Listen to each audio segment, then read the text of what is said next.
Hey, how's it going? This is Froggie here, and I'm back to review episode 4 of Titans, where everyone is angry and everyone's moody, and Batman is flown the coop. I don't blame him, actually. Yeah. So, for those who are just joining us in, I see we have Zach Richmond in the audience. Hello to you, Zach, and hello to your dog, and hello to your wife, and hello to all the 15 other Zachs watching. And yes, it would have to be good for in order to be spoiled. Wouldn't you agree, Mr. Producer? Crickets. I swear, I'm surrounded by crickets. And you can't even hear them, because I can hear them. Or maybe they're on my head.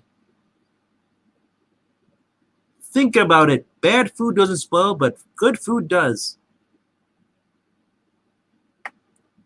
I guess so. I'm getting hungry now. You're talking about food. We talk about cupcakes and all that stuff you want to? Anyway, all right. This episode, after those who didn't see the last week, so Hawk's dead. So yeah, and Connor and apparently this is a continuation for those people who care to watch, because honestly, this show is ups and downs. It's the point where it's like it's on crack. It's good, then it's bad. It's good, then it's bad. And it does it throughout the episode. Alrighty, so jumping right into it, we started off with Beast Boy and Connor getting into an argument after Connor blames himself for Hank's death. He says, if I only wasn't a half-breed, a freak, if I was a Superman, wouldn't have let Hawk die.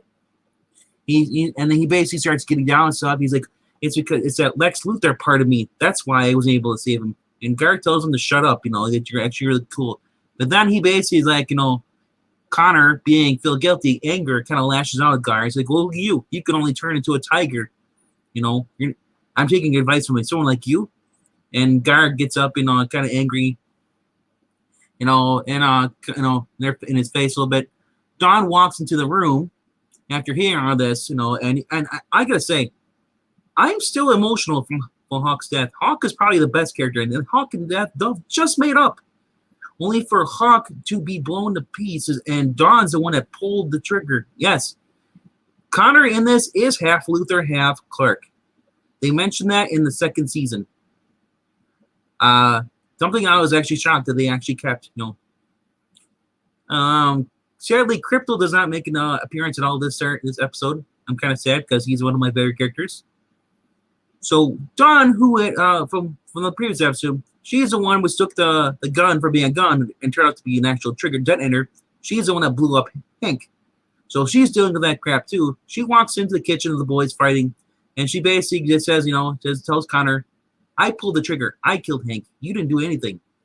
It's like, she basically said, it's not your fault.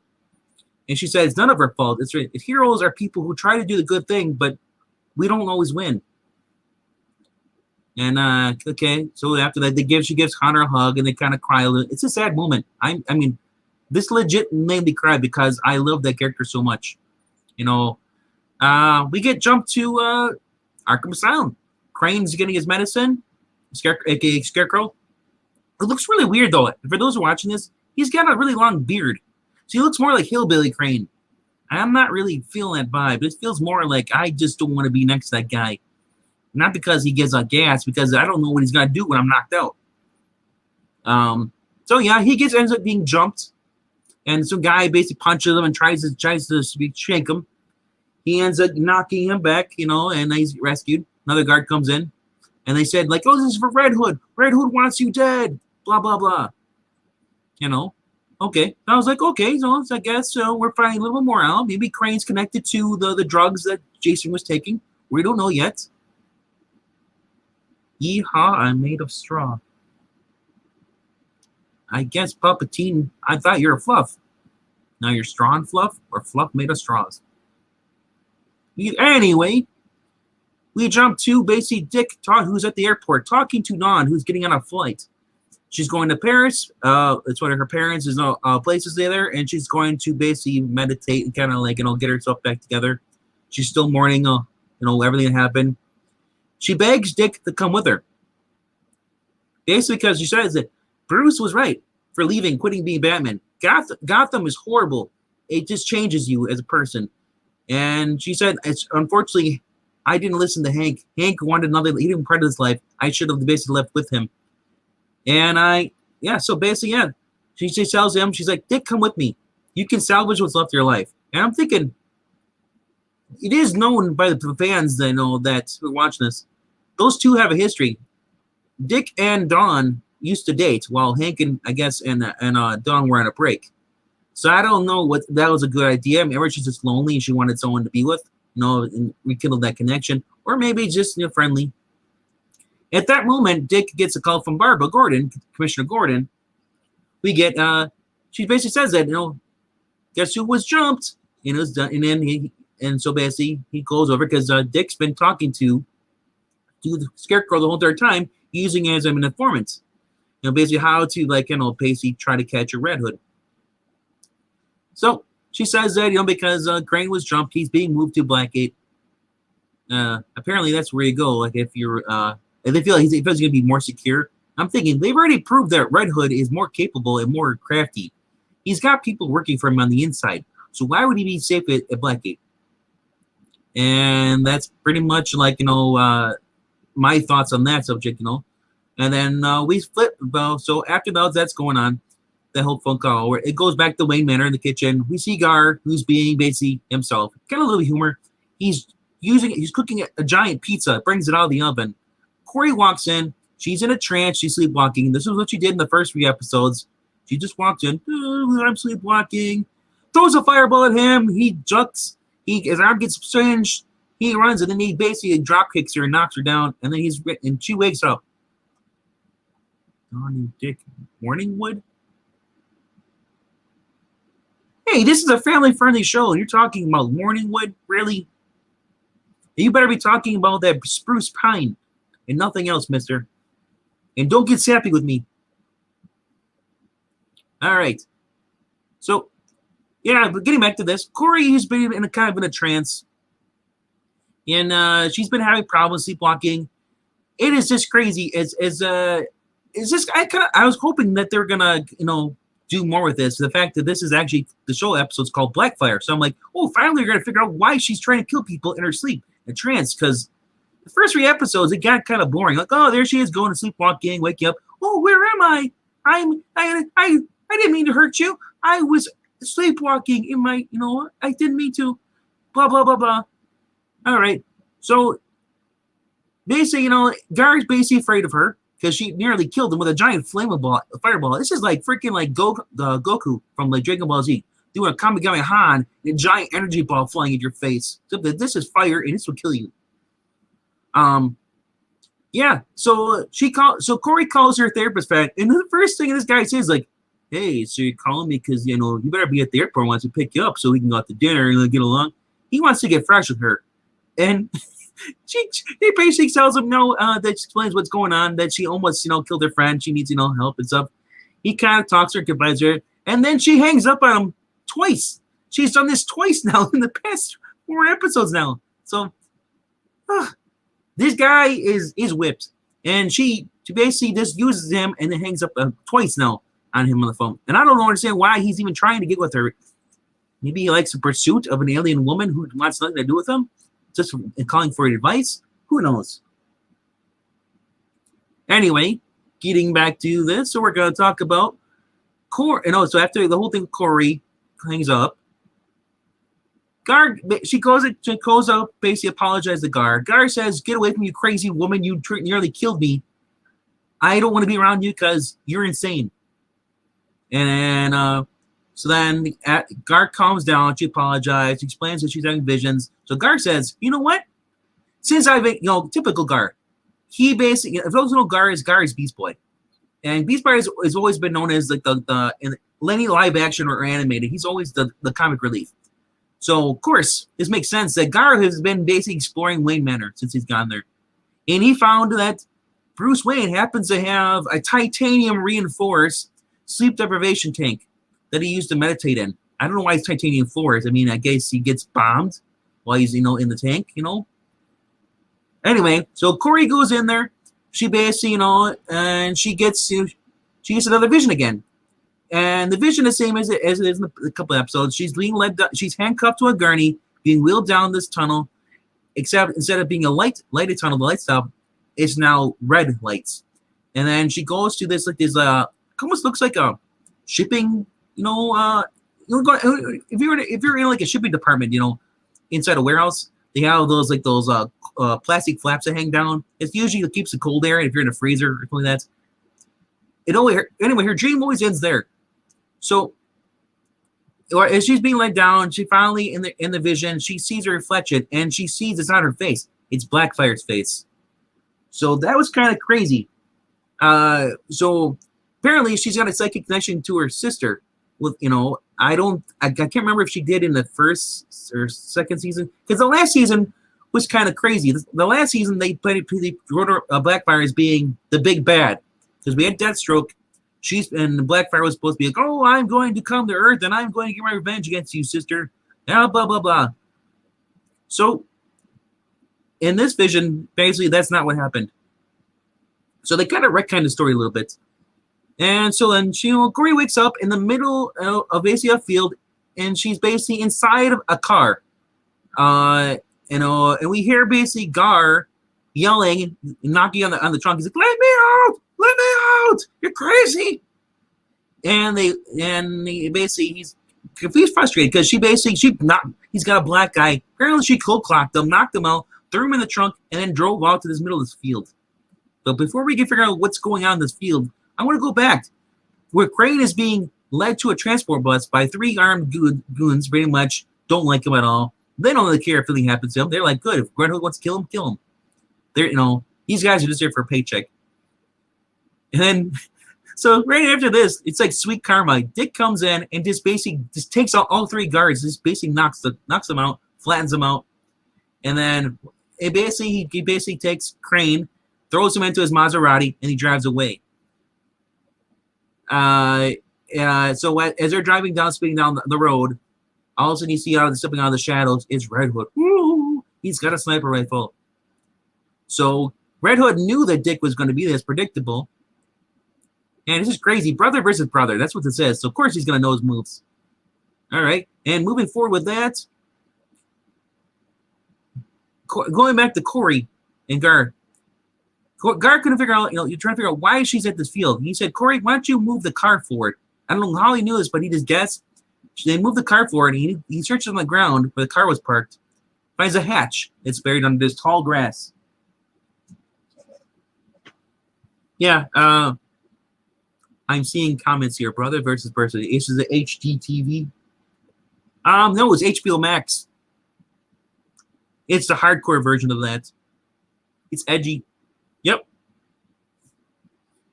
Anyway, going back.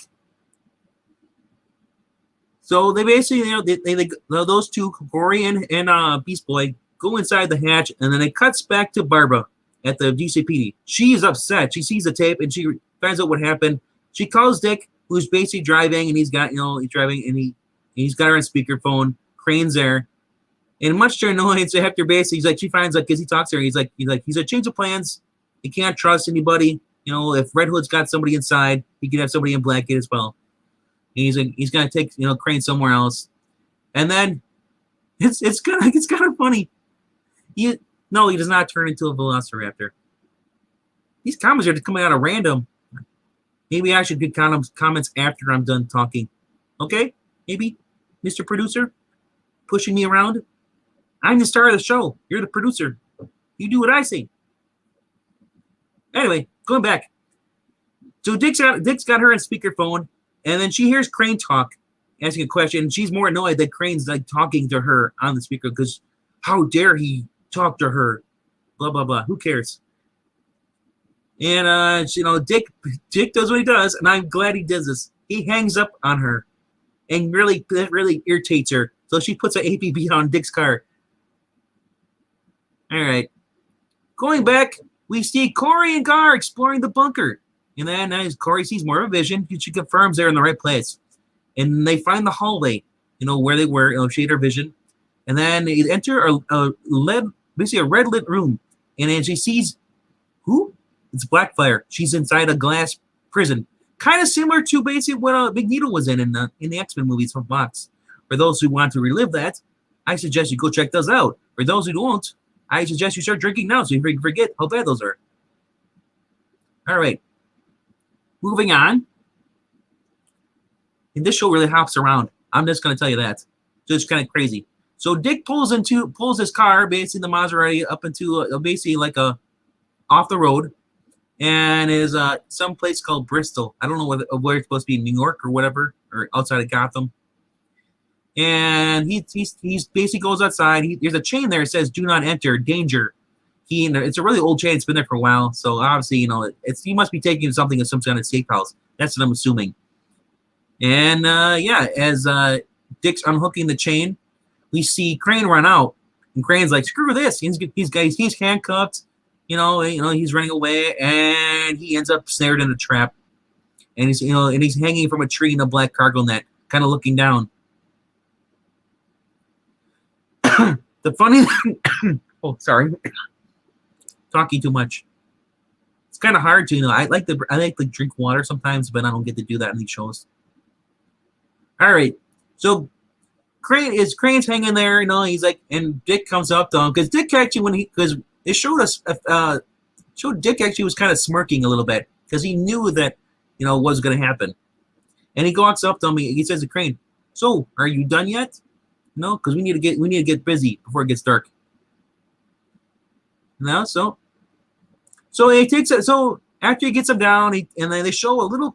They're walking, and he's pushing him along. He's like, and you hear Crane's like, "Oh, is this where you take all your victims to murder them, you psychopath?" And they see a little cottage in the woods. And inside the cottage, he basically handcuffs him to the chair and stuff, and they're talking. And we get Crane's kind of psychoanalyzing him. And it's kind of crazy because I kind of expected this. But and I don't want to give any more spoilers as much. Well, I guess I'm spoiling anyway. Who cares anymore, right? This is spoiler free. If you want spoiler free, you'd watch the show. All right. So while they're in there, Dick starts interrogating him. He says, "You know what? Cut the bullshit, Crane. I know you know. I know you know everything. You're working with Jason. Jason is your protege." He said the whole Arkham thing was a ruse. That was just so you could get transferred so you could try and escape. And basically because Jason wanted me to come out here. We find out that where they are is a little cabin is where Bruce took everyone. He took Jason there to train him. He took Dick there first, trained him, and they also trained Jason there as well. It's because they're in the middle of nowhere, and it doesn't show up on the map. So nobody knows it's out there. He built it in secret, a little wooden cabin. And so basically Dick says, like, I know Jason is there. You pretty much supplied him with the fear gas. You manipulated him. And so Crane's basically we basically get in there a confirmation from Dr. Green. Dr. Green says he basically says, he says that Bruce is a psychopath. So basically Jason told Crane everything. He knows that Bruce is Batman. And so on this point, I'm getting like, well, it's just a dark show. Crane's got to go, and someone's got to kill him because he cannot reveal that Bruce is Batman. Otherwise, that's a lot of cops coming after Dick Grayson because, Dick Grayson being his ward, it's going to be messy. So then we get out. So that's going on. Back in the underground bunker, Corey and Gar are I think they're the only person there, and along with Blackfire. And then this creepy guy, scientist, comes up, Dr. Kin, pops on there and is like, "Hey, how's it going?" And the thing is, he looks like the crazy guy from Independence Day, the guy with the long hair, the one that ends up being like attacked by an alien, and the alien uses him to talk through. And it turns out he says, like, basically this whole thing is a department is a Defense Department contract that expertise is in alien threats. So it's a crappy version of the DEO. And it's off the books in a bunker underground. And Corey goes in there, goes and talks to her sister. Blackfire wants Corey to kill her because she hates his Blackfire and the fact that she's stuck in this prison. She blames everything, all her choices that she were thinking because of Corey.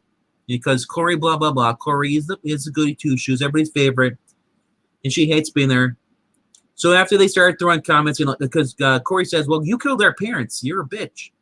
So you're gonna stay here as long as you murder people when you came to this earth," which is kind of weird because we didn't see it really much at all because they retconned it, so we never did see this fight. Also, Corey seemed kind of confused that she was even there, but then she starts talking about how she killed people on Earth. Maybe we just aren't going to be told about that. It's just, like I said, writing on the show is really weird sometimes. It's like they just don't know continuity. Kind of like DC. DC Comics. Yeah, I'm looking at you too.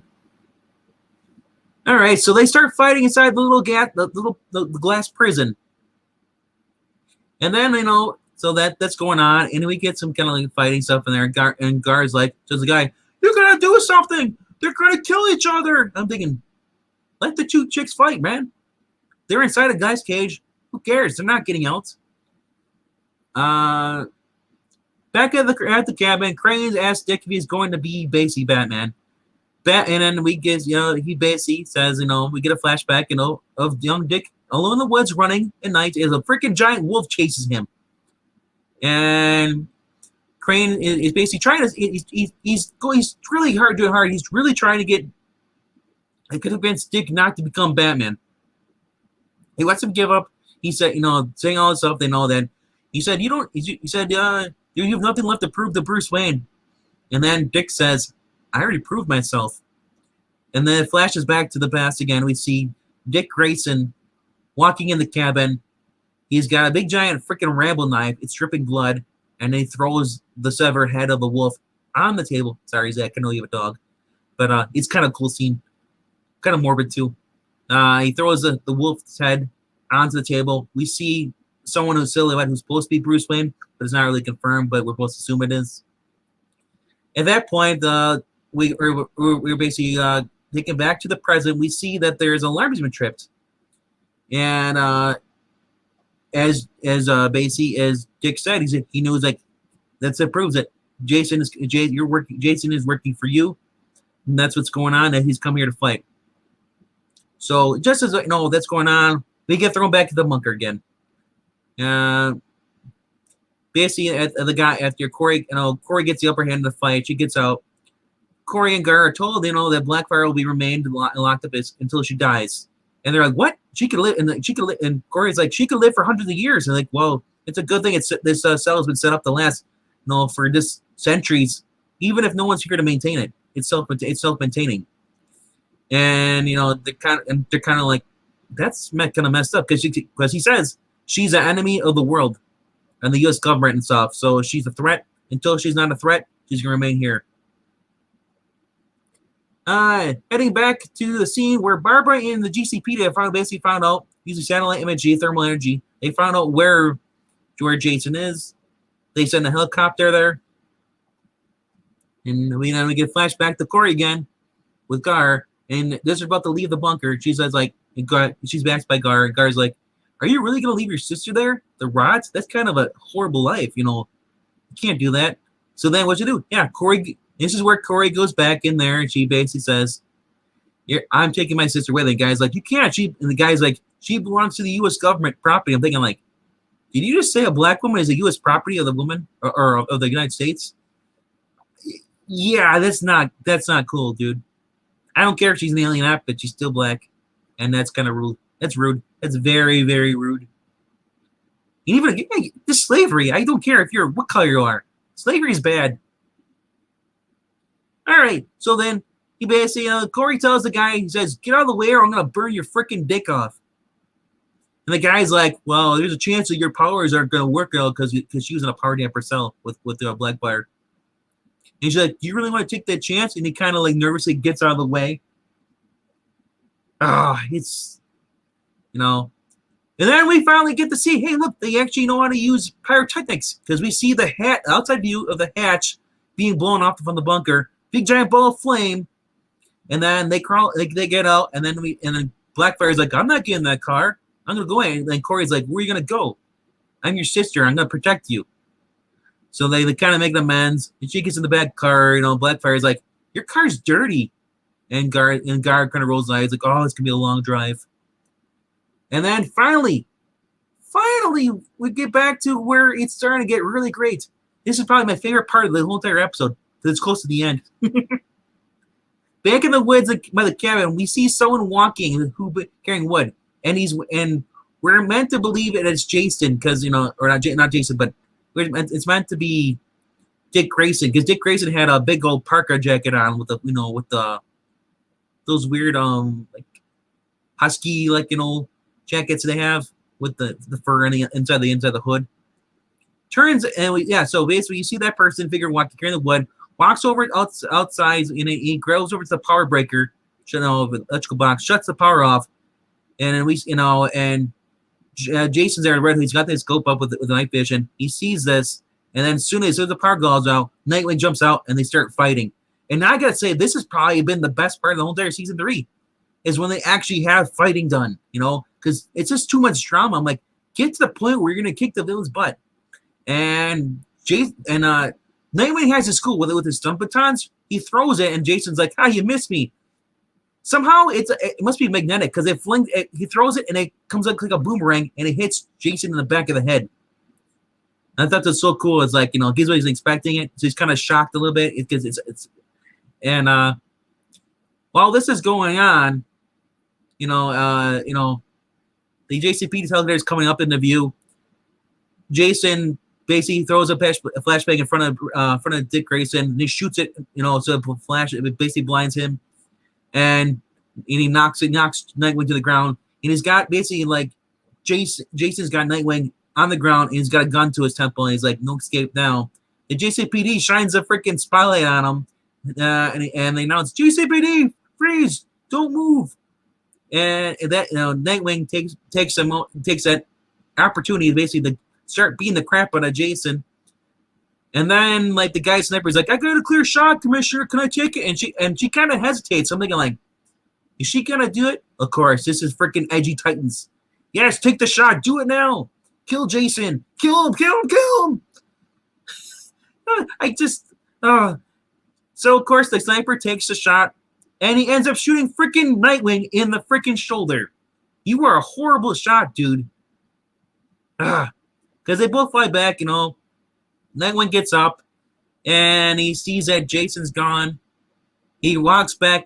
Well, and the funny part, while this is going on, Mr. Crane decides after I'm going to run away. And he runs smack face into an invisible force field and nearly knocks himself out.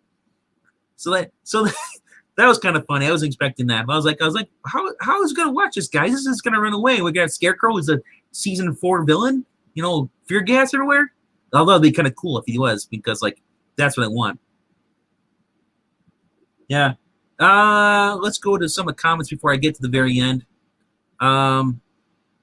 Let's go with yes, I have a frog in my throat. I mean, I am a frog. So I am in my own throat. Oh yeah, crazy hippie scientist guy. Yeah. That is such a weird character, It just seems kind of cliche. And this guy he even has a thing where he's been there for how many months. He was like talking to himself.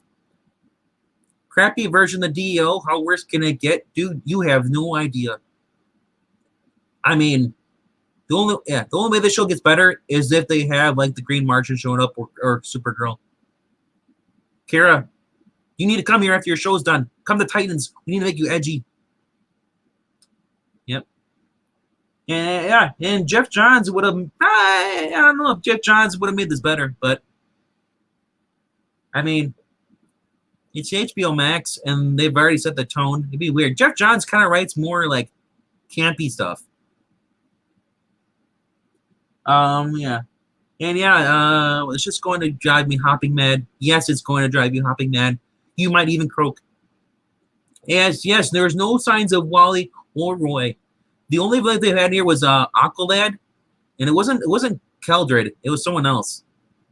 That died. Donna's dead because then Donna and she's over at Themyscira, and she got what's her name? Raven's trying to resurrect her. Wally, there's no mention of Kid Flash or even the Flash. The only Justice League person they mentioned was, I believe, was Diana, but mainly it's just been like Batman. But Batman's gone. He left the show. Actually, if he got shot in the head and got amnesia and became Rick Grayson, their show would be all about firefighting. Or maybe he's like, well, I don't know, maybe he would become a cop still. I don't know. It'd just be weird. All right. All right, getting back to that, after the whole thing, after he's walking back to the cabin. And yeah, he finds out that guess what? Crane's gone. And that's kind of how it ends right there. But there, it ends with him just kind of bloody. You know, he's got a bloody nose. He's in the cabin. He's huffing and puffing like he's ready to rage out like the Hulk. Yeah, so he cut, and I guarantee you, he's gonna next episode. He's gonna blame Barbara Gordon.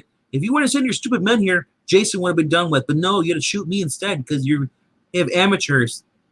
Because it is personal, and the police shouldn't be involved. Nobody should be involved. It's brother versus brother. This is DC's Civil War. Yep, I said it. Now I'm sticking with that. So, alrighty. I've only been here for like, what, 30 minutes now? I guess. If you made it this far, you won. So please like, subscribe, leave a comment. It means a lot. Thank you as I'm reading this. Also, check out their Ko-Fi link if you want to give me money, or if you want to give Puppety money, or if you just want to give money to somebody you have no idea who it is. Use the link in the description. Drop $1. Give us a coffee. Because you know, and you want to know what that money does? That money goes to us buying comic books on Comixology so we can read them to you in our Classic Puppet Theater, which is also on the channel. We have a couple videos of those up there right now. Check them out. So please, please, please, please save starving puppets. Give us some money. And I guess that's about it. We love Puppet Classic Theater. Yes, Classic Puppet Theater. I love it because I get to read a lot of cool stuff. Yeah, stuff like Spider-Man. And then we're also reading the original Flash, Jay Garrick, who also has a backup story of the original Hawkman, Carter Hall. It is amazing. So you guys really need to check those out. And if you want more of these, let me know. If you don't like this, sucks to be you. And yeah, I hope you guys share this out. I hope you guys have a great weekend, and maybe we'll see you tomorrow. All right? Mr. Producer, cue the music and let me out of this crap. Help! Come on! I'm stuck. Is it ending? I just guess it's not ending. He's being